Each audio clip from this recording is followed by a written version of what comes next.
it is a great honor and pleasure to introduce one of our key people and leading in a leader in a key organization in our U.S. military. It was great that Jim McGuire offered to help facilitate getting Matt out here, because I know that this audience in particular is particularly interested in understanding how warfare has changed, particularly post 9/11. So with that, to have somebody who has served multiple tours in Iraq and Afghanistan, who is the commander of the Naval Special Warfare Group 1 out of Coronado, California, come and talk to us from his perspective about what new roles are for the Special Forces for new conflicts that we face right now. So with that, I welcome Matt Rosenbloom. Captain Matt Rosenbloom, please. We are thrilled to have you. Thanks. All right, how's this mic? Everybody hear me okay in the back? The farthest reaches? Okay, good. All right, hey, thank you, Maureen, very much for the introduction. So, again, I'm Captain Matthew Rosenbloom. I'm the commander of Naval Special Warfare Group 1. In simpler terms, I'm in charge of all West Coast SEAL teams. And so, and I have a counterpart that's on the East Coast who's responsible for all East Coast-based SEAL teams. And so, what I'm going to do here, real quick, I'm going to play kind of a quick video to get everybody all excited. And don't worry, it's only a couple of minutes. And then after that, I will go ahead and kind of start the presentation. So, and with the video, you'll see that you're in good hands with Naval Special Warfare, and you'll understand that joke in a second. Okay, go ahead and play it. Reflecting the legacy of those who came before them: combat swimmers, demolition experts, patrol boat commandos, and intelligence operators. Small teams conducting reconnaissance, gathering intelligence, executing direct action missions, and clearing the beaches for Allied landings in places like Normandy, Iwo Jima, Okinawa, and Wonsan. The first SEAL teams, established in 1962, perfected unconventional warfare skills operating in the Mekong Delta and the jungles of Vietnam. In 1987, Congress established the U.S. Special Operations Command with its Navy, Air Force, and Marine components. With the ability to manage its own resources, the U.S. Special Operations Command transformed SMART, and with it, Naval Special Warfare. The mission of Naval Special Warfare Command is to man, train, equip, deploy, and sustain maritime special operations forces for operations and activities worldwide in support of geographic combatant commanders and U.S. national interests. SEALs conduct missions within sea, air, and land domains. While experts in the maritime environment, they are equally capable of planning and executing direct action missions in urban, desert, and mountainous terrain. Their actions are typically swift and decisive, striking with surprise, speed, and appropriate use of force. Special warfare combatant craft crewmen, known as SWIT, conduct coastal patrols, special reconnaissance, combat gunfire support, and civil search and extraction. SEALs and SWIT undergo one of the toughest and most comprehensive military training in the world. It begins at our schoolhouse, the Naval Special Warfare Center in Coronado, California. The rigorous selection, training, and qualification process for SEALs, it has to be. It must produce mature, highly skilled, culturally attuned warriors who can be trusted to accomplish some of our nation's most sensitive, no-fail missions.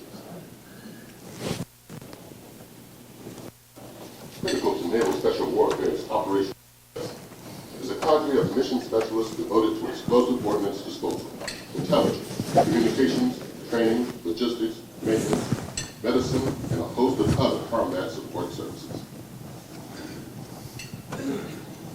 Today, SEALs are networked with U.S. Joint Forces, other government agencies, and key allied partners. Operations are planned and supported by up-to-the-minute intelligence. These connections facilitate access and a global presence 24 hours a day, 365 days a year. With these efforts and other U.S. SALT, Naval Special Warfare is fostering a network of partners to help advance global stability.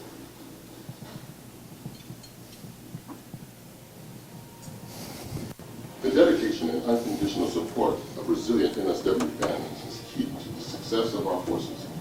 After more than a decade of wartime deployments, preserving our force and families is more important than ever before. The demand signal for Special Operations Forces is and will remain very high. The Naval Special Warfare Team will continue to identify the right people to manage ranks, prepare our forces for future engagements, and remain relevant, poised to engage where needed, when as required, and ensure our Navy's and nation's defense needs are met.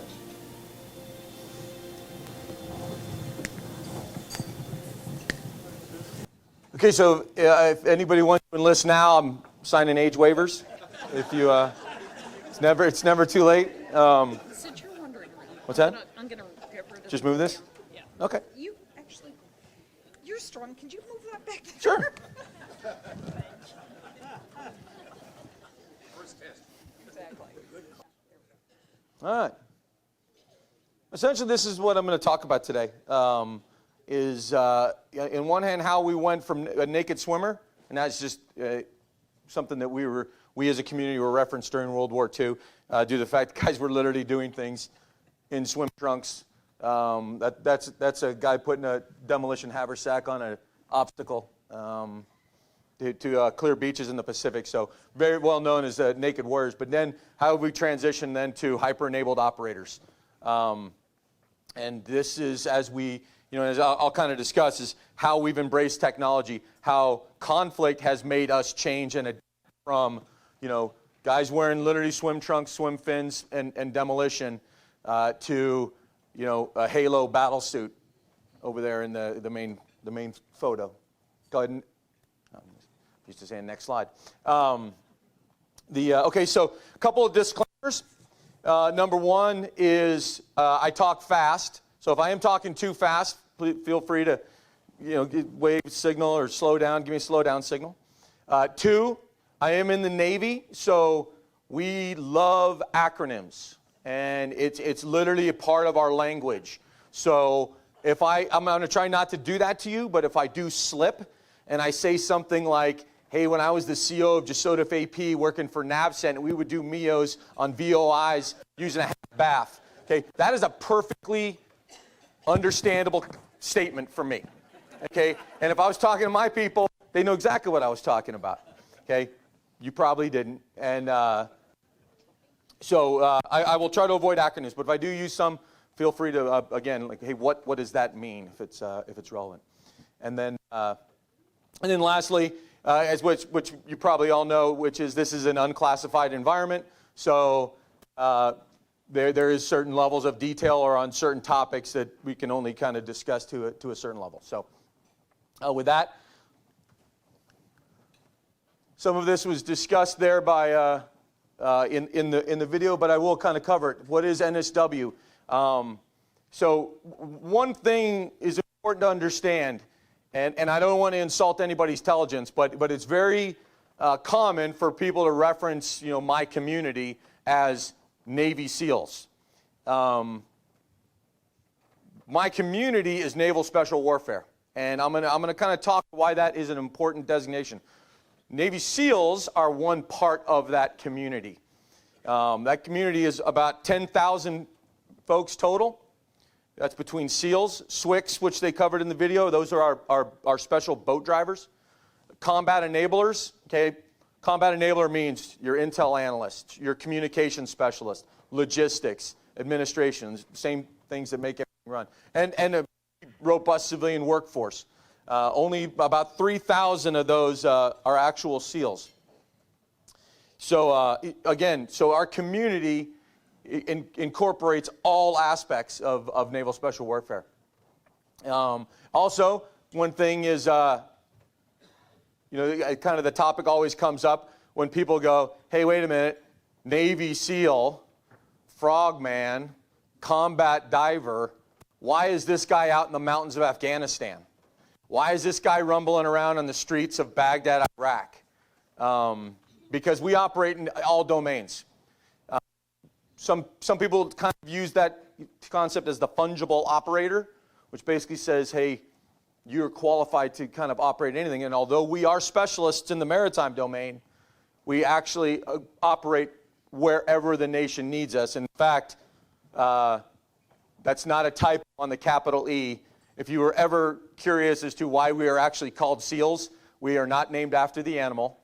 It's actually a brilliant Navy acronym of sea, air, and land.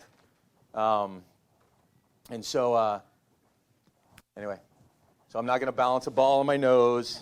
I'm not going to.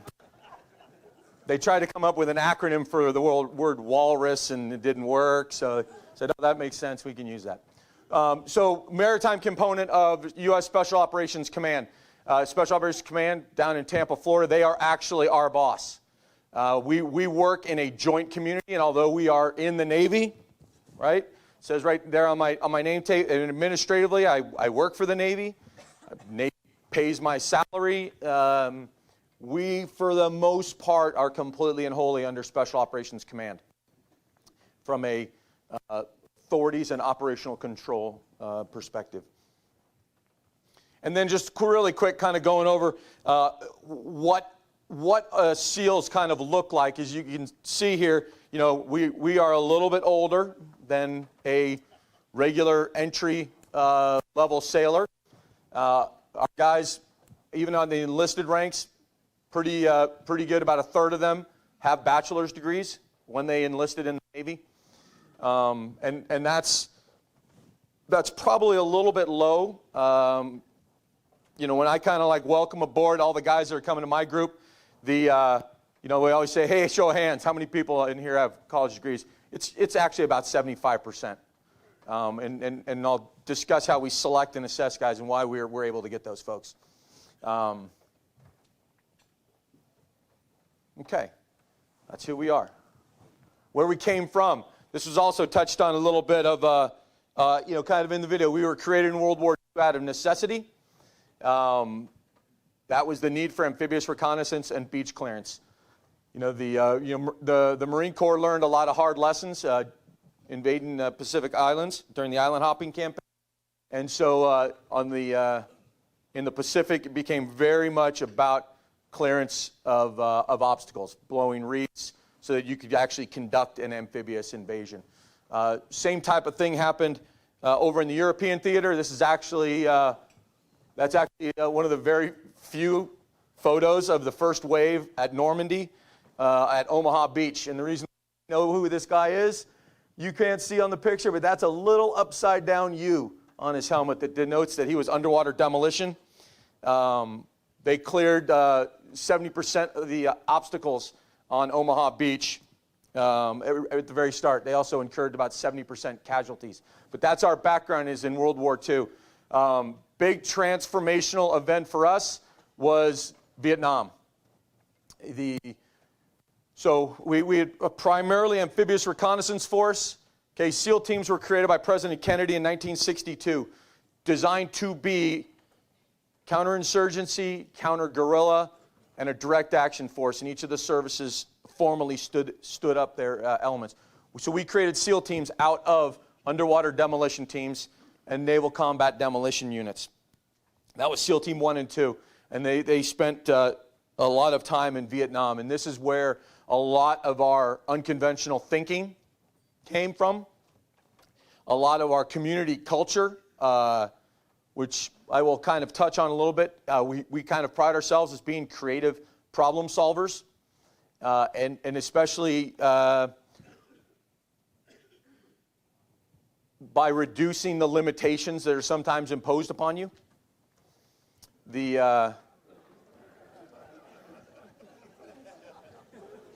We also have a very one of our famous sayings guys learned from the very first day in BUDS, which I'll cover BUDS here in a second, is if you're not cheating, you're not trying. So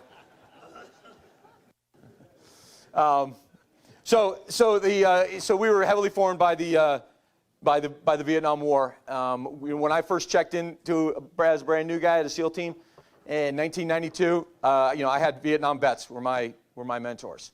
Master chiefs, senior chiefs who were still at the team, and they knew more about combat and jungle warfare than they've forgotten more about it than I think I'll ever learn. Okay, obviously next seminal event was 9/11. Post 9/11, we started to rapidly deploy and immediately started adapting to what was required, and that created a very large transformational event for us. As we really got out of, I won't say we got out of it, but we became heavily focused on more ground type operations, whether that was the mountains of Afghanistan, that was the streets of Baghdad. Our primary mission focus became counterterrorism, and then we started to incorporate heavily new equipment, tactics, and technology. War has a funny way of accelerating progress, and it drives a distinct need to improve, to get better, to figure out a better way. And so from 9/11 till today, we're still in that kind of mode of rapid transformation. Okay, so how do we do it? How do we start from scratch and create a SEAL? Recruit, select, assess, and develop the right people. We're pretty fortunate. We have no shortage of people trying to apply for our program. And when you have that, you can be very selective. And so what that has done is again, raise those standards of what we let in as a entry-level person to even start training. And so typically, again, you have a guy with multiple years, if not a degree in college, probably played some type of sport, in high school or college. And of course, it's exactly what you would think. We get hockey and rugby players from the Northeast. We get wrestlers from the Midwest. We get, swimmers from, California and Florida, and, and football players throughout. So, ironically, we don't have basketball players. Like, we're not big on basketball. Trust me, we've done these demographics to figure out, like, what how's the perfect candidate going to look like. For some reason, basketball players is not, which is hilarious because obviously my wife was a basketball player. But so that is just who we offer a contract to start training. Okay, and at that point you start a pipeline, which starts with basic underwater demolition SEAL. It's always called BUDS. And in BUDS is 7 months long, and the pure focus is really to develop mental and physical toughness and teach guys about teamwork. It is our assessment program. It is not necessarily a training program, although there's lots of training that goes on. But it's really we are assessing that candidate pool to who can meet the standards. Hell Week gets a lot of attention, but because it is 5, depending on the phase, but 5 to 6 days of no sleep, uninterrupted training, day, night, and lots of cold water and sand. And so there's a lot of attrition that happens there, but really the whole program is 7 months, and that's probably the most over time what affects. So typically we have about an 80% attrition rate during that training. So, and that's to graduate from BUDS. After that, we now say, hey, you've been molded into something that is trainable. And you're ready to now start training and actually become qualified as a SEAL. But you got to do a whole nother course for that. That's SEAL qualification training. This is now when guys start using real equipment, real tactics, real techniques, and we go to an advanced level. We typically don't see a lot of attrition at that point, although we still do. That's 6 more months. At the end of that guy becomes now a qualified SEAL. So again, now from our standpoint, congratulations. You get your warfare designator. You are a qualified SEAL. And now you're eligible to be trained in a platoon. So you get assigned to a SEAL team and you go into a platoon. That platoon does an 18-month workup. And then that guy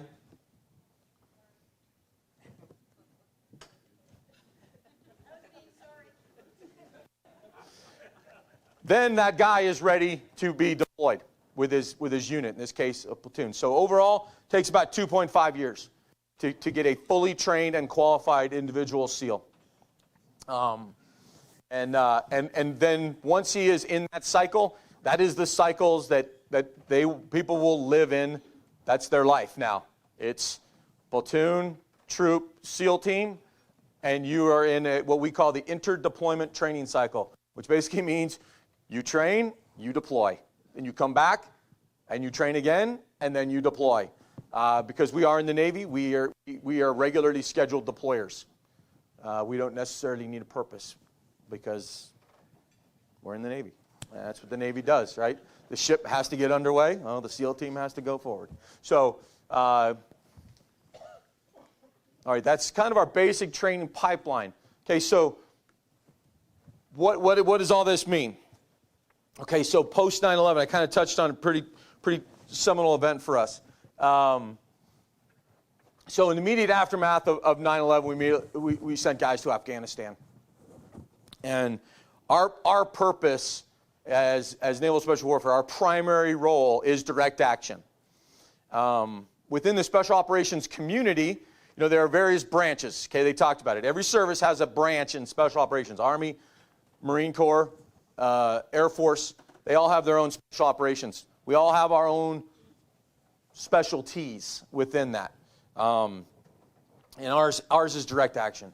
Ours is raids. Ours is assaults. Ours is direct targeting of the enemy. And so that's what we did initially in Afghanistan. And then as Iraq kicked off, we shifted right over and did the same thing there. Kind of a quick summary of Iraq, which Iraq was really a defining kind of theater for us. It's kind of a defining theater for me. I mean, I've done 8 tours in Iraq. But we started off on night 1 interdicting the oil rigs that are sitting off right before the actual invasion to ensure that they couldn't kind of do what they had done in the first Gulf War, which is open the spigots and pour oil into the Gulf. And then pretty much rolled in the Marine Corps zone up into Baghdad, and at that point we immediately went into targeting insurgents. Which would remain one of our bread and butters in Iraq for the entire time we were here, which is manhunt in the F3EA cycle. Again, it's an acronym. It was too long for me to write out. Find, fix, finish, exploit, analyze. Okay, this is something we learned. Okay, in the good old days, it was find a bad guy, go capture or kill the bad guy. Move on to next bad guy, right? And rapidly, and this will kind of tie into as I talk about what we're going to do in the future. Everything is network centric. Okay, I mean, we can capture and kill onesies for the next 5,000 straight years. Okay, however, to actually do that, they are part of a network. Insurgencies, terrorists, it doesn't matter what it is. They are part of networks, and they are tied in. Suddenly, hey, we defined it as F3EA, and F3EA is still what is in use today. Okay, finding them just means you got to know that a guy exists. Okay, and you maybe you got to put a name to it. You may not have a name to it, but you know he exists. Fixing him is finding out where he is. And that's the actual locating him. Okay, and once you've located him, you finish him. That's the go get him phase. And once you go get him, now you're in exploit. It means what kind of intel value do I get off of that target? What does that guy know that can lead me to my next target? Hey, what's on the computer that can help me paint and find more guys so that I can start this cycle over again? Okay? And so I'm not tooting Naval Special Warfare's horn here, but we perfected this cycle. And we put it into hyperdrive, where you are finding, fixing at such a cyclic rate. It just generated a very high op tempo. Another thing we did was conventional support. A lot of people don't advertise that a whole lot because we tend to do standalone special operations. But in Iraq, we did a heavily conventional support because conventional forces own the ground. That's just the way the Army, the military does things, right? We carve up space and we say, this unit owns that area, right? So they're heavily involved, and so we would work with them. In fact, probably some of the most, can this thing go back? Yeah, I can make it go back. One more. There we go. So you might wonder why Navy SEAL is wearing Army camouflage. By the way, that's Mike Mansour. He won the medal in Ramadi, jumping on a grenade in 2006. Because they worked with the Army. The guys who they worked with in their space was the 101st Airborne, which is pretty awesome because my grandfather was the 101st. But they were with the 101st, and so they adapted to working with them in their AO. And then kinetic targeting.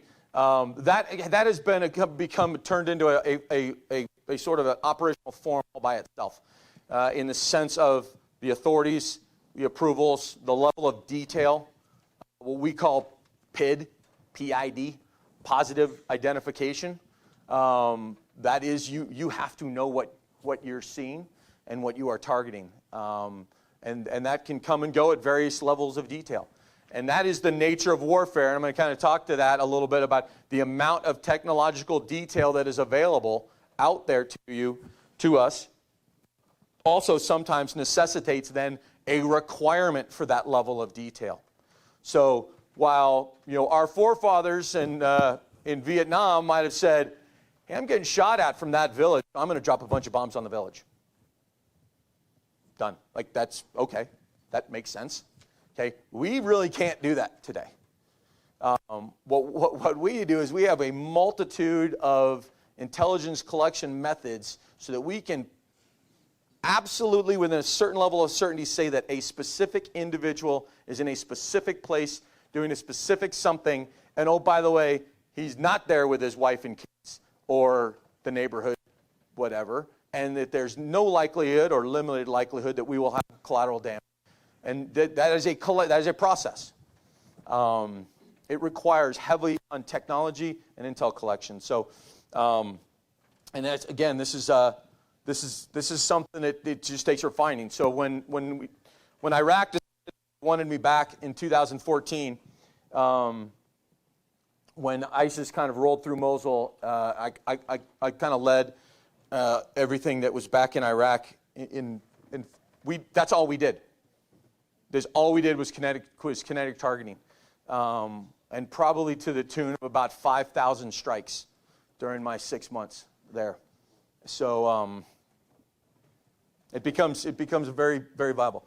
Okay, but Iraq and Afghanistan was not the only things we were doing. Philippines, and you're going to start seeing this theme here: building partner capacity at A3E. A3E: advise, assist, accompany, and then E, enable. That is working with partner forces. Intel sharing. Horn of Africa, same thing. Partner forces, A3E. Arabian Peninsula. This is pretty much the whole Gulf Cooperation Council areas of Saudi Arabia, Oman, UAE, Bahrain, Qatar. Again, building partner capacity, maritime interdiction. Why? That's the Persian Gulf, which we don't call the Persian Gulf, we call it the Arabian Gulf, because the Arabs like to call it the Arabian Gulf. So, and then countering malign state actors. There are some bad actors in that neighborhood, and it behooves us to actually work by, with, and through our partners where we have shared interests. And then South and Central America, same thing, building partner capacity, but at the same time, they focus on counter-narco-terrorism because there is a nexus. And if I'm not going to talk in detail to this about, but even as we go into the future, and I talked about networks, okay, the world is one big global network, okay? And believe it or not, bad guys talk to bad guys. It doesn't matter what they or why they are bad, but they have definite connections have connective ties, and they facilitate things, even though it makes no sense whatsoever. You know, why a guy who steals cars in New York is directly financing Hezbollah buying rockets to fire into Israel. How does that work? I'm not going to exactly tell you how that works, but it does. Because of the convoluted nature of how these different enterprises talk to each other and facilitate each other. Sometimes they don't even know what they're facilitating on another end, you know. And you see some very weird partnerships that happen out there in the world. Okay, next, I don't even know. All right, so what does the future look like? Well, it looks a hyper version of what we have today.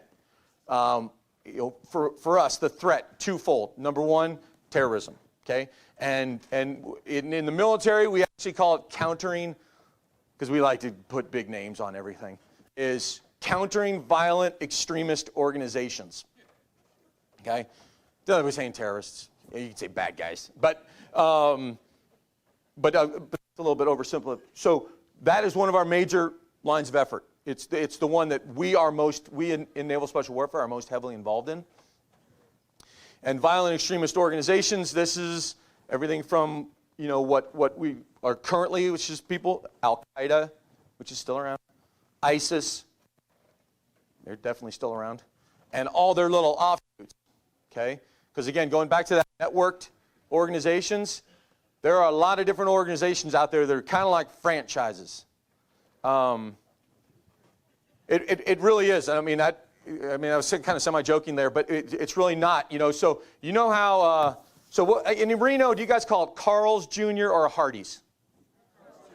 Okay, Carl's Jr. Okay, I'm a Carl's Jr. guy, right? But if you go to the East Coast, what is it? It's Hardee's. Okay, still get a famous star there, right?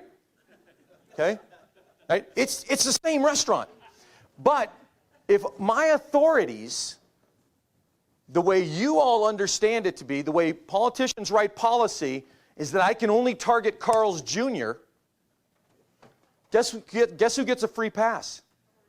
Hardee's does. Because they're not Carl's Jr., right? So this is, again, going back to that net-centric thing. We have seen lots of different groups out there, and they are some of the most wazoo-named groups. They look like very local bad people that are throughout the world, but they align themselves. They align themselves through ideology. They align themselves through recruiting, through messaging, and that is a challenge to basically inform the American people, sometimes inform policymakers that, hey, that group called the Global Salafists for Preaching and Combat, that's called Al-Qaeda. That's what it's. You know, Hardee's, they serve famous stars. They're Carl's Jr., right? But it becomes a challenge because now you start getting into how proactive you can be in a network-centric approach, because these groups are everywhere. And I'm not paranoid.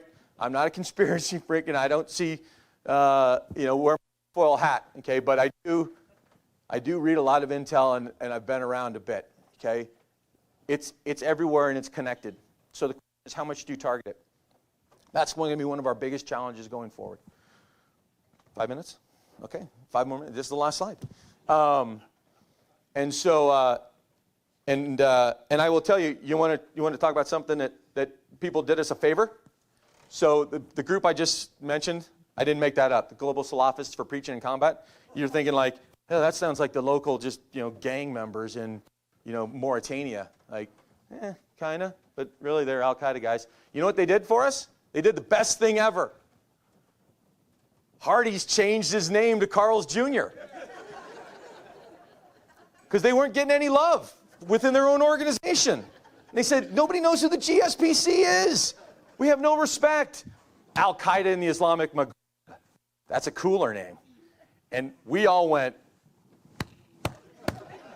finally, because now I can explain to people that you're really Al-Qaeda because you changed your name. Silly as that sounds, right? But that's how. Okay, second part, hybrid warfare short of conflict peer, near peer. I'm not going to go into details on our peer, near peer competitors because it's outlined in the National Defense Strategy, but I'm pretty sure you guys know who our peer, near peer competitors are. And we are in a constant state of, I call it hybrid warfare, because essentially nobody wants a major conflict. So what ends up happening is there's very smaller conflicts, and there's influence that go around the world as we kind of jockey for position. How are we going to compete with that? How do we compete with both that globally dispersed technology? That's one thing I didn't cover. I will real quick. Here's the other thing about that fanatical religious who lives in a cave and wants to put explosives on him and blow himself up. Yeah, that guy knows how to use the internet really well. Really well. And if he doesn't, he's got a buddy who does. And that is enabling this global information, global coordination, global financing from all of these groups. It's what brings together a small group in North Africa to another group in the Horn of Africa to another group in Southeast Asia. And one's recruiting and getting money from another to get people to send them over to a conflict zone over here, and when they're done, plan to do something over here. Okay? And that is sort of the scenarios we see.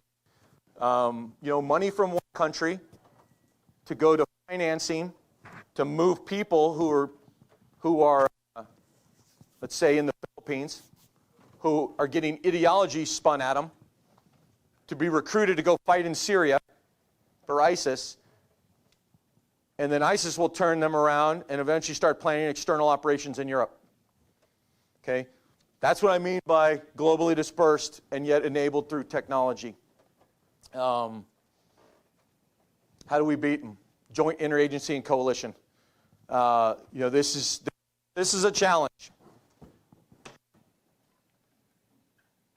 The military, the U.S. government, we are large organizations.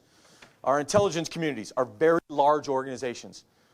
There can sometimes be bureaucracy. There are different stovepipes. There are, we like to call them pillars of excellence, stovepipes of excellence. But we have to break it down. Combined with coalition, okay, our partners around the world are critical to everything we do. Okay, we cannot hope to replicate, for instance, what the Australians do and know about in Southeast Asia. You can't. We just got to be really good friends with the Australians. We have to have intel sharing agreements with the Australians. Okay, when I rolled back in 2014, I had an Australian task force with me, and they were like, "Hey, we're here to kill ISIS, boss, and we work for you." So it was actually really cool because our prime minister came out later, and he actually said the exact same thing. So again, in a trans-regional approach, and that means that we carve up the world in pieces, right? And then we have to coordinate around those pieces. Well, the problem is like, ISIS does not have to get approval to talk to somebody over in Southeast Asia. He just sends them an email on the internet, right?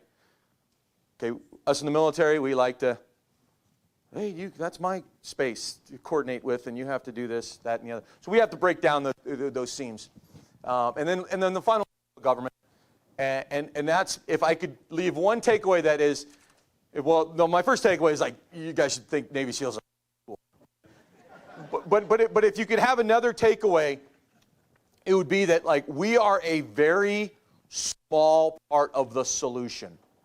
Okay, I trust me. Since 9/11, and which means 17 straight years of this, doing what my community does, which is heavily kinetic operations. Okay, I am under no illusion that we are going to kill our way to victory, and no one should be either. We're just not gonna. Hey, we'll just kill them all. That's not going to happen. Okay, we talk in terms of the dime. diplomacy, intelligence, military, economic, right? Yeah, DIME. So if you guys ever hear DIME on TV, that's what they're talking about, okay? By the way, the M is small. Small m, okay? Big E, big D, diplomatic and economic, okay? And if we are not syncing all of that together, then we're going to be doing this for a while. And for us, again, what we are doing is taking everything I've done now, all of our core skill sets, offensive-minded, we have to be lethal, flexible, agile to adapt to those challenges. And I know I've totally gone over, and I'm ready for questions.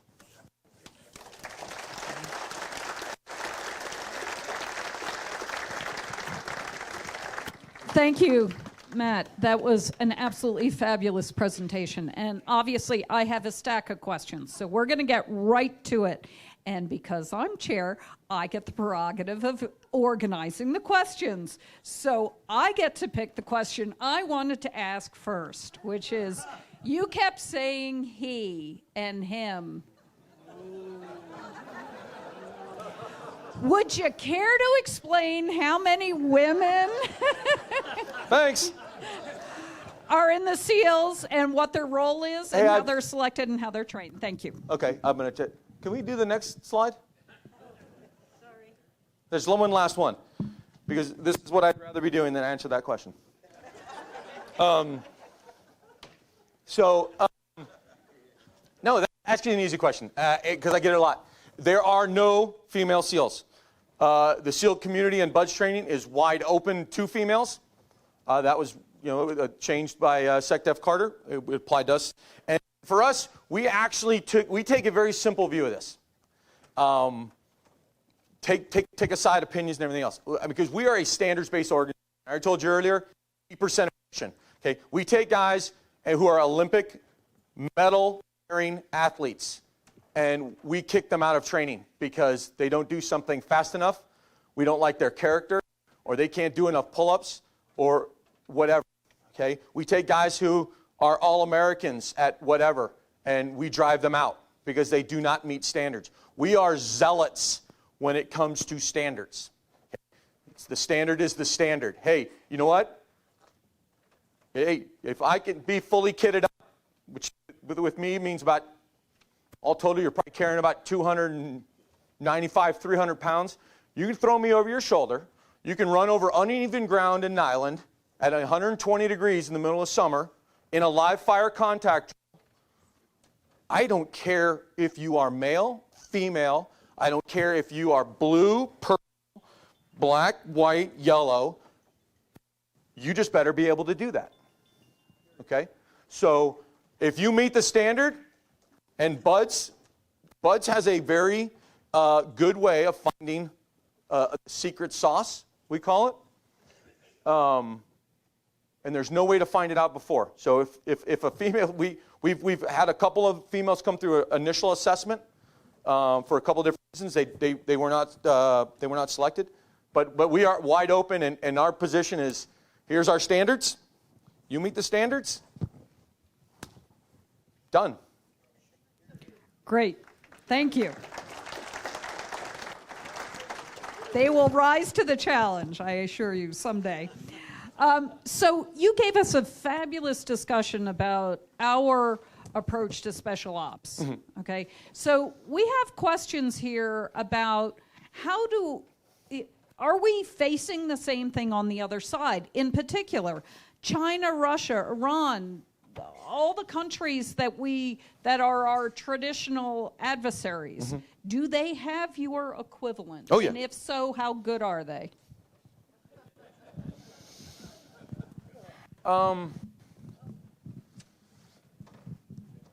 So, not very good. And a lot of that is, I would tell you, the best equivalent in special operations from a U.S. standpoint is our Five Eye partners. The Canadians, the Australians, the Kiwis, and the Brits. And very close behind them is the Western Europeans. And that is not a, Western European Electric War. Their history and their training, and now in the last 15 years, their experience has made them that. A lot of these countries, they have some very highly trained units, but they're not very combat tested, which is where you really learn lessons. And two, they tend to sometimes be what we call badge commandos, meaning they're really in it to get the badge, right? You have special forces so that you can have a bunch of guys that have badges that say special forces. And so it's like, I'm not impressed with the Spetsnaz guy on the trampoline jumping through a ring of fire, throwing a tomahawk at a target. I could utterly care less, right? I mean, that tells you nothing. So I don't know if that was a somewhat semi-opinionated nature of saying it. You're allowed. But, when we first went into Iraq, Iraq had the 4th largest army in the world, right? 4th largest army in the world. They were armed with modern T-72 Russian main battle tanks, okay? They were combat experienced. They'd spent 8 years fighting against Iran, okay? People were like sitting there going like, oh my God, we're literally invading this country, okay? We took on that entire nation with essentially 4 divisions total, and took over the whole country and lost about 110 guys. And although we have come to think of this as normal, okay, that is like the biggest military rout in history. And that's not arrogance speaking, but sometimes you got to realize the enemy is not 10 feet tall. We paint him out to be, and I like I said, there's a little bit of opinion in my own capabilities of my organization, but I'm not afraid of them. Excellent, excellent. So from an operational perspective, you really talked about the networks much more so than the adversary. And of course, we all know the old expression, the head of the snake. But what you described is really not a snake, but an octopus or a starfish. Or a starfish, or lots of starfish. So when you think about what you're doing now and into the future... I'm like pacing behind you, sorry. Behind me. Stand up. Is there a head of the octopus that you go after, or a head of the starfish that okay, or is that just an illusion? There's actually a paper on this. You probably read it. Okay, and it's literally called The Spider and the Starfish. Yes. Right? Oh, a book. We also read, by the way. I don't just I'm not just hard and strong and lift heavy things. We read. So for a while there, at the beginning, we were very much into that decapitation, right? And that means decapitate leadership, not act. Yeah. Leah. But it was based on going after the leaders. Go after the leadership, right? Oh, if you cut off the head of the snake, right? The snake dies. Okay, I'm going to tell you the snake doesn't die because it's not a snake. It's a starfish. Okay. And so really it's like that is why we look at these things through network targeting. In fact, sometimes taking out leadership is actually not a good thing. You know why? Because the next guy up is better. I mean, these are realities. I mean, trust me. I've done a lot of these high value target raids and strikes, and you watch the next guy come up, and like I said, you can do that forever. UBL's dead, AQ's still around. Yep. Okay? We can go kill Baghdadi. ISIS is still around. So again, it's a network-centric targeting and ideology approach. That answer that question? It does. It does. And I will Google Spider and Starfish. I'll put the reference up. It is a great book if you haven't read it. So, okay. So let's look at some other areas where you were not operating. Obviously, you know a lot about Iraq, so we're not going to ask you about Iraq. We wouldn't do that.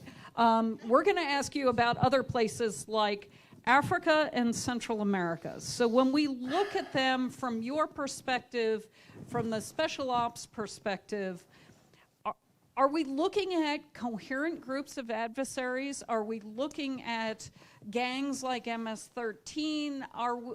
What are we really concerned about in places that we don't hear about on the news all the time? So take Central South America and Africa. There you go. So what the question you were asking is the same question that we struggle with.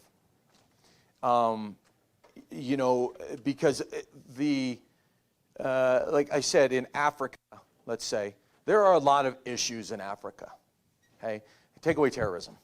Okay, that place has a lot of issues, and there are lots of reasons for them to be at war with each other.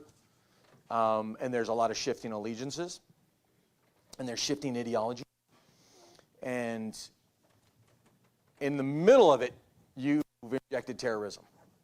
So that goes back to sort of how I said how it was nice that the Hardys changed their name to Carl's Jr.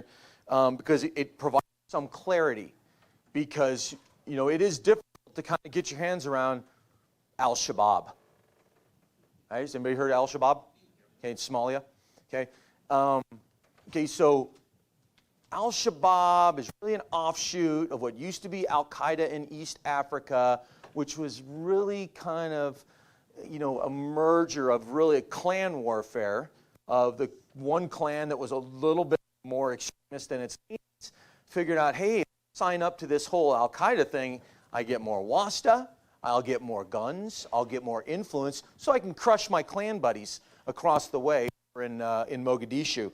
And then they start to get radicalized a little bit more. Now it becomes, are they really Al-Qaeda to attack us externally, or is it really just still clan warfare? And it's a struggle. I hope you're not thinking I'm just going to give you the perfect answer. But that is everywhere. When you get into some of these countries, a lot of countries in the world that have these loose shifting allegiances, constantly varying degrees of inner conflict and motivations. Sometimes people become Al-Qaeda for convenience. I mean, that sounds like some of this is like stuff that you really have to shift your kind of cultural thinking. That, you know, I mean, people will do things out of just convenience. Hey, I'll be an Al-Qaeda guy for a couple of years. We'll kind of get back on our feet, and then we'll cut them loose, right? And oh, by the way, the Al-Qaeda guys, ISIS guys, they fight each other. Okay, we like to help that along. But because there is these shifting agendas and loyalties. So ISIS has a branch in Afghanistan. I don't know if people know that. Most people think ISIS is Syria and Iraq. They have a pretty big branch in Afghanistan. And they are very ISIS kind of guys. And, well, the Taliban is kind of like, those guys are crazy. Like they're really like crazy. And oh, by the way, there's a lot of foreigners in that group. Okay, Taliban are all local, right? But, you know, they're Afghans. And guess what? They fight each other all the time. You know, so which of those is terrorism? Because we're fighting them both. So they're fighting each other, and then we're kind of like, well, maybe we kind of want to help those guys because they're less worse than the other guys. And that is our challenge across the globe, because that's all over Africa, it's all over South America, it's in varying parts of much smaller amounts in Southeast Asia, but in the Middle East of shifting alliances. So, kind of a non-answer. Yes? No, that was good. It's murky. It's complicated. Yes. So you talked a lot about looking at the future of technologies. Of course, we always admire your team and your teammates for your brains and your brawn. Now, give us some insight technologically. Two sides to the technology, okay? First is, how involved are you in your operations with things like the advancing of social, the use of social media and all that, all the way up to artificial intelligence? That's one side. Then go to the other side, and how do you deal with groups that try and operate off the grid and stay away from you entirely with no signature? So that that really boils down to your what we call the ints. Anybody who's involved in intel knows what the ints are, right? Human, SIGINT, comment, ELINT, MASINT. They're all intelligence. Right? They're just varying mediums of which you're collecting intelligence. This is where we go back to how we're enabled with technology and why we have to have those combat enablers, where we have intel analysts that are specific to us. And we also do have cells that can exploit social media. However, that is a very murky, tricky legal environment. Because there's one thing when it's Abu Bad Guy who's got a Facebook page, okay? But what happens when Abu Bad Guy is talking to John Smith in the United States? Okay, I'm the U.S. military. Okay, I can't start intel collecting on citizens of the United States, right? So now you have this again. That networked world becomes very weird because now who are you talking to? Who are you seeing? And so the specific question was, how are we leveraging that? Well, how are you dealing with both the high capabilities, technological capabilities, or those who shun technology altogether? Okay. So the ones that shun technology altogether, the classic living in a cave somewhere, that is when you realize, hey, I'm not going to get a lead on this guy through signals intelligence. I'm not going to get it through all my other maybe traditional means. But what I am going to use is now I'm going to pour effort into my human intelligence. And we have people who are qualified, basically case officers, who can run sources, to get you a start point. You got to start somewhere. And again, you got to find, right? Got to find them. And then you got to fix them. So now you can use imagery analysis. This is where you get into your drones or looking at likely points, or you're following a vehicle. And this is where I get into that man hunting. I've sat and stared at 2 to 3 weeks to develop a pattern of life on somebody, because I watch them in their truck and they drive over here, and then they get in another truck, and then they go visit this house, and we know whose bad house that is, and he gets in, and you develop it so that it's actionable. But if you don't have that, you gotta old school. And this is where partner forces come in as well. Because I can tell you right now, like in Iraq, we have guys out in the western Anbar Desert, ISIS guys, who are coming back from Syria right now, big time, coming back to Iraq. Okay? And they're going out into the western desert, which is wasteland. I would make a Nevada joke, but I'm not gonna, because my wife would kill me. And the Chisholm clan. but the western Anbar looks a lot like northeast Nevada. Is that okay to say? I've driven through there once. But there's nothing out there, right? I mean, there's just nothing out there. I mean, you can dig a hole out there and hide in it, and no one's going to find you for a long time, right? Well, that's the Anbar in western Iraq, and that's where these guys are coming back to. So, we can take our Iraqi partners and say, hey, why don't you guys just sweep through that area and see what happens? That might jostle something. So you get creative in how you kind of tackle those things. Excellent. I'm going to give you one last question that tied to probably the first word you used here, which was recruit. Recruit. So I'm going to roll a few things in here together. You said there were 3,000 Navy SEALs out of the Naval Special Operations Group. That's one question is that enough? The second question is, are you able to recruit? Obviously, there must be a lot of interest here because I got a lot of questions about recruiting. Are you able to recruit, say, millennials? Are there any millennials here? No. So the question is, looking forward, what does naval special warfare really look like? Do you have enough SEALs? Are you recruiting the next generation of people that are willing to do this? And are they bringing a new insight into warfare Will the SEALs adjust? Will Naval Special Warfare adjust with your recruiting? And what do you see looking forward? Okay, recruiting. We recruit just like anybody else. For goodness or badness, we're very popular. And so people know a lot of information, and hey, I want to do that. So we don't have a problem attracting people. And because we have a lot of people coming, we can be selective on who we actually allow into the program. Because our program can only, BUDS can only handle so many students, right? So we can only let in a certain amount every year, even to start the training. And so the recruiting part is not difficult. You mentioned like millennials. I personally, this is my personal view, is millennials are just no more than fill-in-the-blank generation something that we were. Now, when I say we, not we, because you guys are probably looking at me like, yeah, Gen Xer. But it's classic step back and just go, yeah, every generation does this. My dad worshipped Satan because he listened to Elvis Presley, right? I mean, it's always happened, right? So I'm not hung up on millennials. They irritate me to no end, but at the same time, though, they bring a outlook to things that the dinosaurs like me, who actually control things, not getting there. I am not getting there. And you can laugh. We can all laugh when we say, hey, have your 12-year-old show you how to set up your iPhone. Well, you know what? That 12-year-old becomes a 21-year-old. This is how he has lived, okay? Or he or she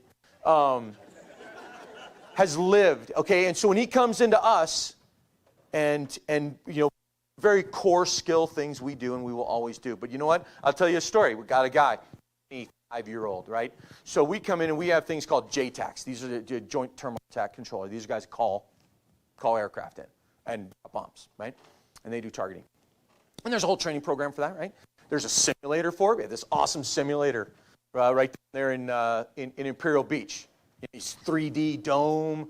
It's got images. It's like a F-18 kind of flight simulator, only this simulates for a guy on a battlefield and he's calling CAS. And it's the way they get some of their calls. So here comes our 24-year-old, 25-year-old. He did like a couple of deployments. He's a JTAC, right? The guy's dropped a lot of bombs, got a lot of combat experience. And he's like, this JTAC simulator sucks. And it was like this is a $5 million state-of-the-art JTAC simulator. He's like, really? Okay, I'm not exaggerating this. Okay, really? I just built on my iPad because he's a gamer and he knows how to write code. He's got a in game design, and he goes, you know what? In 3 months, our goggles, some humma, this, that, and other things I didn't understand, and I can put this together, and we can have a full virtual reality JTAC trainer, and it'll cost nothing. I can build it myself. And I'm like, well, then do it, Mr. Millennial.